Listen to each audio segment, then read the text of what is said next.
नमस्तुभ्यं। सभी भक्तों को सादर प्रणाम। संतान सप्तमी व्रत भाद्रपद मास के शुक्ल पक्ष की सप्तमी तिथि के दिन मनाया जाता है। यह व्रत विशेष रूप से संतान प्राप्ति, संतान रक्षा और संतान की उन्नति के लिए किया जाता है। इस व्रत में भगवान शिव एवं माता गौरी की पूजा का विधान होता है। भाद्रपद के शुक्ल पक्ष की सप्तमी का व्रत अपना विशेष महत्व रखता है। सप्तमी का व्रत माताओं के द्वारा अपनी संतान के लिए किया जाता है।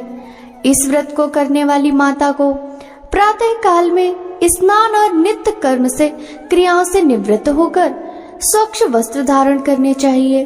इसके बाद प्रातः काल में श्री विष्णु और भगवान शिव की पूजा अर्चना करनी चाहिए और सप्तमी व्रत का संकल्प लेना चाहिए। निराहार व्रत कर दोपहर को चौक पूर कर चंदन, अक्षत, धूप, दीप, नैवेद्य, सुपारी तथा नारियल आदि से फिर से शिव पार्वती की पूजा करनी चाहिए। सप्तमी तिथि के व्रत में नैवेद्य के रूप में खीर, पूड़ी तथा गुड़ के पुए बनाए जाते हैं। संतान की रक्षा की कामना करते हुए भगवान भोलेनाथ को कलावा अर्पित किया जाता है तथा बाद में इसे स्वयं धारण कर इस व्रत की कथा सुननी चाहिए। एक दिन महाराज युधिष्ठिर ने भगवान से कहा, हे प्रभु, ऐसा कोई उत्तम व्रत बतलाइए जिसके प्रभाव से मनुष्यों के अनेकों सांसारिक क्लेश, दुख दूर होकर वे पुत्र एवं पौत्रवान हो जाएं। यह सुनकर भगवान बोले, हे राजन, तुमने बड़ा ही उत्तम प्रश्न किया है। मैं तुमको पौराणिक इतिहास सुनाता हूँ, ध्यान पूर्वक सुनो। एक समय लोमस ऋषि ब्रजराज की मथुरापुरी में वसुदेव के घर गए। ऋषि राज को आया हुआ देखकर दोनों अत्यंत प्रसन्न हुए तथा उनको उत्तम आसन पर बैठाकर उनका अनेक प्रकार से वंदन और सत्कार किया। फिर मुनि के चरणोदक से अपने घर तथा शरीर को पवित्र किया। वह प्रसन्न होकर उनको कथा सुनाने लगे। कथा कहते लोमस ने कहा कि देवकी, दुष्ट दुराचारी पापी कंस ने तुम्हारे कई पुत्र मार डाले हैं, जिसके कारण तुम्हारा मन अत्यंत दुखी है। इस प्रकार राजा नहुस की पत्नी चंद्रमुखी भी दुखी रहा करती थी, किंतु उसने संतान सप्तमी का व्रत विधि विधान सहित किया, जिसके प्रताप से उनको संतान का सुख प्राप्त हुआ। यह सुन देवकी ने हाथ जोड़कर मुनि से कहा, हे ऋषिराज, कृपा करके रानी चंद्रमुखी का संपूर्ण वृतांत तथा इस कथा को विस्तार सहित मुझे बतलाइए, जिससे मैं भी इस दुख से छुटकारा पाऊं। लोमस ऋषि ने कहा, हे देवकी, अयोध्या के राजा नहुस थे। उनकी पत्नी चंद्रमुखी अत्यंत सुंदर थी। उनके नगर में विष्णुगुप्त नाम का एक ब्राह्मण रहा करता था। उसकी स्त्री का नाम भद्रमुखी था। वह भी अत्यंत रूपवती सुंदरी थी। रानी और ब्राह्मणी में अत्यंत प्रेम था। एक दिन वे दोनों सरयू नदी में स्नान करने के लिए गईं। वहां उन्होंने देखा कि अन्य बहुत सी स्त्रियां सरयू नदी में स्नान करके निर्मल वस्त्र धारण कर एक मंडप में शंकर एवं पार्वती की मूर्ति स्थापित करके पूजा कर रही थी। रानी और ब्राह्मणी ने यह देखकर उन स्त्रियों से पूछा कि बहनों, तुम यह किस देवता का और किस कारण से पूजन व्रत आदि कर रही हो? यह सुनकर स्त्रियों ने कहा कि हम संतान सप्तमी का व्रत कर रही हैं और हमने शिव पार्वती का पूजन चंदन, अक्षत आदि से षोडश उपचार विधि से किया। यह सब इसी व्रत का विधान है। यह सुनकर रानी और ब्राह्मणी ने इस व्रत के करने का मन ही मन संकल्प किया और घर वापस लौट आई। ब्राह्मणी भद्रमुखी तो इस व्रत को नियम पूर्वक करती रही, किंतु रानी चंद्रमुखी राजमत के कारण कभी इस व्रत को करती, कभी ना करती, तो कभी भूल जाती।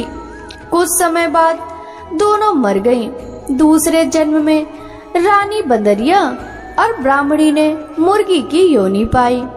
परंतु ब्राह्मणी मुर्गी की योनि में भी कुछ ना भूली और भगवान शंकर तथा माता पार्वती का ध्यान करती रही। उधर रानी बंदरिया की योनि में सब कुछ भूल गई। थोड़े समय के बाद दोनों ने यह देह त्याग दी।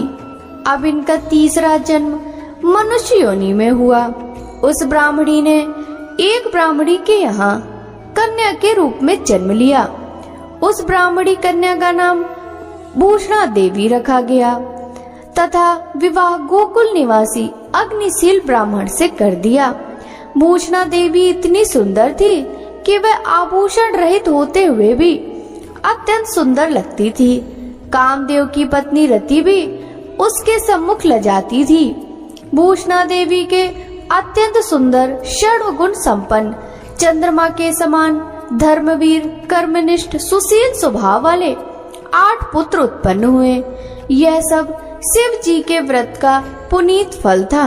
दूसरी ओर शिव विमुख रानी के गर्भ से कोई भी पुत्र नहीं हुआ। वह निसंतान दुखी रहने लगी। रानी और ब्राह्मणी में जो प्रीति पहले जन्म में थी वह अब भी बनी रही। रानी जब वृद्धावस्था को प्राप्त होने लगी तब उसके गूंगा बहरा तथा बुद्धिहीन अल्पायु वाला एक पुत्र हुआ और वह 9 वर्ष की आयु में इस क्षणभंगुर संसार को छोड़कर चला गया। अब तो रानी पुत्र शोक से अत्यंत दुखी हो व्याकुल रहने लगी। दयायोग से भूषण देवी ब्राह्मणी रानी के यहाँ अपने पुत्रों को लेकर पहुंची। रानी का हाल सुनकर उसे भी बहुत दुख हुआ, किंतु उसमें किसी का क्या वश। कर्म और प्रारब्ध के लिखे को स्वयं ब्रह्मा भी नहीं मिटा सकते। रानी कर्मच्युत भी थी, इस कारण उसे दुख भोगना पड़ा। इधर रानी पंडितानी के इस वैभव और 8 पुत्रों को देखकर उससे मन में ईर्ष्या करने लगी तथा उसके मन में पाप उत्पन्न हुआ। उस ब्राह्मणी ने रानी का संताप दूर करने के लिए निमित्त अपने 8 पुत्र रानी के पास छोड़ दिए। रानी ने पाप के वशीभूत होकर उन ब्राह्मणी पुत्रों की हत्या करने के विचार से लड्डू में विष मिलाकर उनको खिला दिया, परंतु भगवान शंकर की कृपा से एक भी बालक की मृत्यु न हुई। यह देखकर तो रानी अत्यंत ही आश्चर्यचकित हो गई और इस रहस्य का पता लगाने की मन में ठान ली। भगवान की पूजा से निवृत्त होकर जब भूषणा देवी आई तो रानी ने उनसे कहा कि मैंने तेरे पुत्रों को मारने के लिए इनको जहर मिलाकर लड्डू खिला दिया, किंतु इनमें से एक भी नहीं मरा। तूने कौन सा दान पुण्य व्रत किया है जिसके कारण तेरे पुत्र नहीं मरे और तू नित नए सुख भोग रही है? तेरा बड़ा सौभाग्य है। इनका भेद तो मुझसे निष्कपट होकर समझा। मैं तेरी बड़ी ऋणी रहूंगी। रानी के ऐसे दीन वचन सुनकर भूषणा ब्राह्मणी कहने लगी, सुनो, तुमको 3 जन्म पहले का हाल कहती हूँ, सो ध्यान पूर्वक सुनना। पहले जन्म में तुम राजा नहुस की पत्नी थी और तुम्हारा नाम चंद्रमुखी था। मेरा भद्रमुखी और मैं ब्राह्मणी थी। हम तुम अयोध्या में रहते थे और मेरी तुम्हारी बड़ी प्रीति थी। एक दिन हम तुम दोनों सरयू में स्नान करने के लिए गईं और दूसरी स्त्रियों को संतान सप्तमी का उपवास शिव जी का पूजन अर्चन करते देख हमने इस उत्तम व्रत को करने की प्रतिज्ञा की थी, किंतु तुम सब भूल गई और झूठ बोलने का दोष तुमको लगा, जिसे तू आज भी भोग रही है। मैंने इस व्रत को आचार विचार सहित नियम पूर्वक सदैव किया और आज भी करती हूँ। दूसरे जन्म में तुमने बंदरिया का जन्म लिया तथा मुझे मुर्गी की योनि मिली। भगवान शंकर की कृपा से इस व्रत के प्रभाव तथा भगवान को इस जन्म में भी न भूली और निरंतर उस व्रत को नियमानुसार करती रही। तुमने अपने बंदरिया जन्म में भूल गई। मैं तो समझती हूँ कि तुम्हारे ऊपर यह जो भारी संकट है उसका एकमात्र यही कारण है और दूसरा कोई इसका कारण नहीं हो सकता। इसलिए मैं तो कहती हूँ कि आप सब भी संतान सप्तमी के व्रत को विधि सहित करिए, जिससे आपका यह संकट दूर हो जाए। लोमस ऋषि ने कहा, हे देवकी, भूषणा ब्राह्मणी के मुख से अपने पूर्व जन्म की कथा तथा व्रत संकल्प इत्यादि सुनकर रानी को पुरानी बातें याद आ गईं और पश्चाताप करने लगी। तब भूषणा ब्राह्मणी के चरणों में पड़कर क्षमा याचना करने लगी और भगवान शंकर पार्वती जी की अपार महिमा के गीत गाने लगी। उस दिन से रानी ने नियमानुसार संतान सप्तमी का व्रत किया, जिसके प्रभाव से रानी को संतान सुख भी मिला तथा संपूर्ण सुख भोगकर रानी शिवलोक को गई। भगवान शंकर के व्रत का ऐसा प्रभाव है कि पथभ्रष्ट मनुष्य भी अपने पद पर अग्रसर हो जाता है और अनंत ऐश्वर्य भोग कर मोक्ष पाता है। लोमस ऋषि ने फिर कहा कि देवकी, इसलिए मैं तुमसे भी कहता हूँ कि तुम भी इस व्रत को करने का संकल्प अपने मन में करो, तो तुमको भी संतान सुख मिलेगा। इतनी कथा सुनकर देवकी हाथ जोड़कर लोमस ऋषि से पूछने लगी, हे ऋषिराज, मैं इस पुनीत उपवास को अवश्य करूंगी, किंतु आप इस कल्याणकारी एवं संतान सुख देने वाले उपवास का विधान, नियम आदि विस्तार से समझाइए। यह सुनकर ऋषि बोले, हे देवकी, यह पुनीत उपवास भादो के महीने में शुक्ल पक्ष की सप्तमी के दिन किया जाता है। उस दिन ब्रह्म मुहूर्त में उठकर किसी नदी अथवा कुएं के पवित्र जल में स्नान करके निर्मल वस्त्र पहनने चाहिए। श्री शंकर भगवान तथा जगदम्बा पार्वती जी की मूर्ति स्थापना करें। इन प्रतिमाओं के सम्मुख सोने चांदी के तारों अथवा रेशम का एक गंडा बनावें। उस गंडे में 7 गांठें लगानी चाहिए। इस गंडे को धूप, दीप, अष्टगंध से पूजा करके अपने हाथ में बांधें और भगवान शंकर से अपनी कामना सफल होने की प्रार्थना करें। तदंतर 7 पुआ बनाकर भगवान को भोग लगावें और साथ ही पुए एवं यथाशक्ति सोने अथवा चांदी की अंगूठी बनवाकर इन सबको एक तांबे के पात्र में रखकर और उनका षोडश उपचार विधि से पूजन करके किसी सदाचारी, धर्मनिष्ठ, सुपात्र ब्राह्मण को दान देवे। उसके पश्चात 7 पुआ स्वयं प्रसाद के रूप में ग्रहण करें। इस प्रकार इस व्रत का पारायण करना चाहिए। प्रतिवर्ष की शुक्ल पक्ष की सप्तमी के दिन, हे देवकी, इस व्रत को इस प्रकार नियम पूर्वक करने से समस्त पाप नष्ट होते हैं और भाग्यशाली संतान उत्पन्न होती है तथा अंत में शिवलोक की प्राप्ति होती है।